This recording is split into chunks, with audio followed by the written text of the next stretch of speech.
athlete.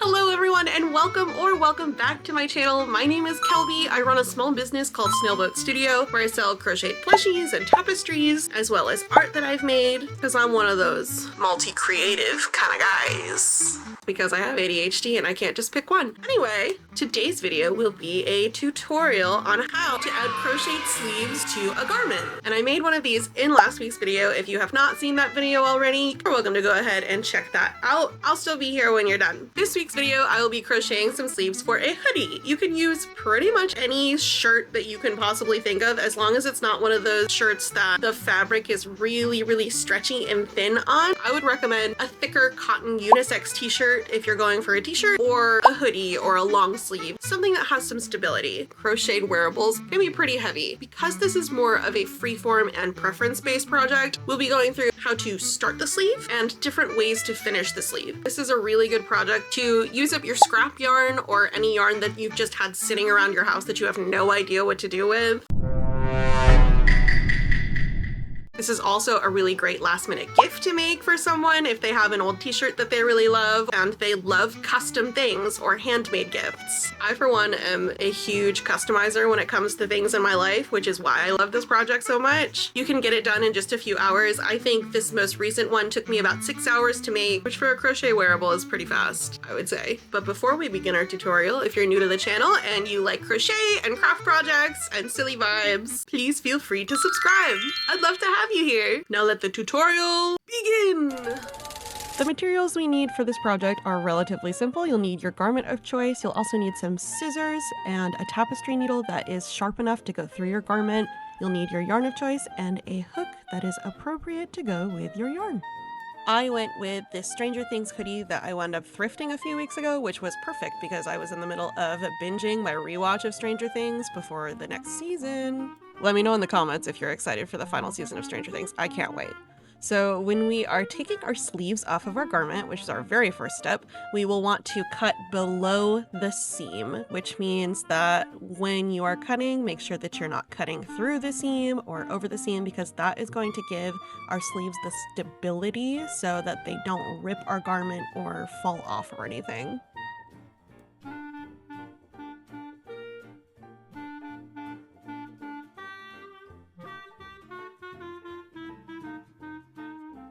The yarn that I wound up going with for this project, I honestly would not recommend using. It was an acrylic size 6 yarn that I had also thrifted the same day that I thrifted the hoodie, and it made the sleeves just a bit too thick and too structured for my liking. I used a 5.5mm hook, and I used, of course, my tapestry needle that was indeed sharp enough. I like to give it a little test before I go through and do all my stitching and make sure that it is sharp enough to go through the garment all by itself. So once you have your needle and you've done your little test, you want to go ahead and thread your needle and start sewing some stitches along your sleeve hole. And you want to do this above that seam line that we left for that structure and that stability. You can just do a simple running stitch all the way across your sleeve. You're going to go all the way around right above that seam that we left behind. And you can leave some space between your stitches if you have a thicker yarn, or you can leave no space. It is all up to you. And whenever you are done with your stitches on one side, make sure that you count how many stitches that you had so that you have the same count on the other side when you do your stitching, and that way they will be even. Once you are all done with your stitching, you are going to take your yarn of choice that you're going to start with. You're going to make a slip knot, and you're going to crochet directly into those stitches. These are basically like if we had made a starting chain, but you're gonna go into the stitches instead of into a chain. I am just doing a simple granny stitch for all of these sleeves, which means that I'm doing clusters of 3 double crochets in each of those stitches. And when I am done with that row, I will just chain up 3, and I will do the same stitch in each of the spaces that is in between each of those clusters. And that, my friends, is how we start our sleeve. You'll just go all the way around in whatever stitch of choice. I recommend a granny stitch because it is lovely. I think it's so cute and so fun. You can do different colors for each row. You can do the same color all the way down. Like I said, this is a pretty freeform project. I wound up doing a couple different things through this sleeve just to give you some examples of what you can do. And I would recommend doing this if you want just straight sleeves with big flowy openings. You can just go all the way down to your wrist with just your stitch and finish it off there. Or what I did with this sleeve is I decreased at the end and I left a little puff, and then I sewed on a cuff, and I'll show you guys how to do that in a little bit. But we're just going to go around and you're going to crochet into the spaces between each cluster and you do your next row, and you'll just keep doing that over and over again until you have the length of your sleeve that you want. Like I said, if you just want to stop right above your wrist, I'll show you how to make a cuff later. Just want to keep going, your sleeves will wind up looking like this at the end, and it's totally up to you if you just want to keep them open like that. But I like to go just until a couple inches above my wrist so I know where to start decreasing my sleeve to give it that puff and start my cuff. That I did a few different variants on my sleeve. I did just a couple straight blocks of color, and then I did a little bit of a gradient ombre in the middle there. And I just really didn't have a plan going into these sleeves. I went with whatever I felt like doing. At the end, I did kind of a checkered effect and did one color for every row. And like I said, you can just experiment with this. This is such a fun custom project to do, and I love it so much.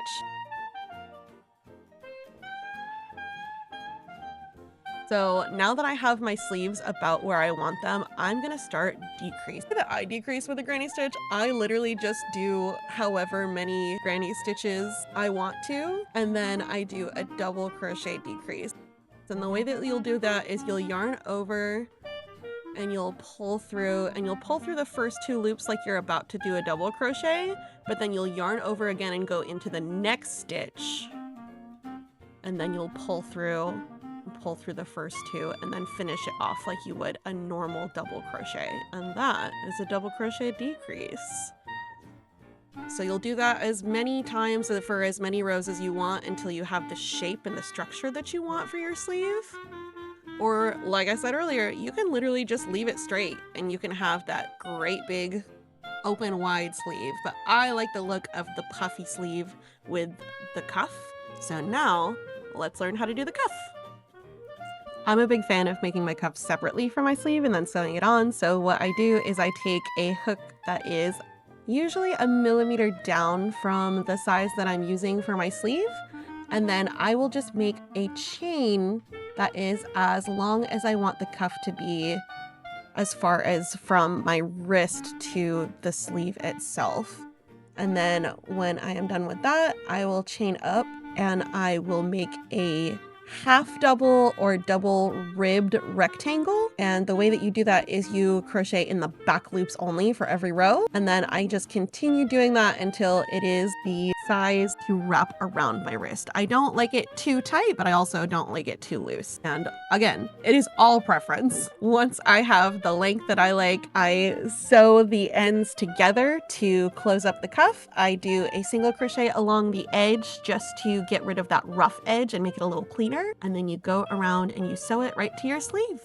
And then voila, you have little cuffs for your puffy little sleeves and you just look so darling. I know that this tutorial was really quick and dirty, but I'm hoping to have some kind of pattern written if people are interested. So let me know in the comments if you want that. And here we have our finished hoodie. I probably already said this in the voiceover, but I would not recommend this yarn by any means, unless you really like a big, thick, stiff, a sturdier sleeve or fabric. It's very thick, it doesn't really have any give, and it has a shape. And I, once again, have not blocked this. And honestly, I don't know how to. This yarn is also so heavy. This feels like holding an entire blanket. And because it's so heavy, I had to go back and reinforce all of my stitching. So I went through the actual crochet stitches twice with some extra acrylic yarn. Would not recommend this yarn for this project. I bet as a blanket, it would be so lovely. I would just not use it for crocheted sleeves. But I hope hope that y'all enjoyed this tutorial. I hope that you found it helpful. If you make this project by following this tutorial and you post about it, please feel free to tag me. I'm at Sailboat Studio across all platforms. If you want more tutorials like this and more crochet content and small business content, and you haven't already done so, please subscribe and hit the thumbs up button. It helps the channel out so much and it helps us grow and make more community. Thank you also to all the members of the Cutie Pie Club, aka my Patreon, for their continued monthly support. If you'd like to become a member of the Cutie Pie Club, you can do so by joining at the link in my bio. The ittiest bittiest tier is only $3 a month, and it gets you access to behind the scenes and exclusive content, as well as a digital goodie that I design for you each month. The higher tiers also get you a handmade trinket and / or sticker mailed to your door if you're into that. Other than that, thank you guys so much for watching. I hope you have a day as amazing as you are, and I put out a new video every single Friday, so I will see you next time. Bye!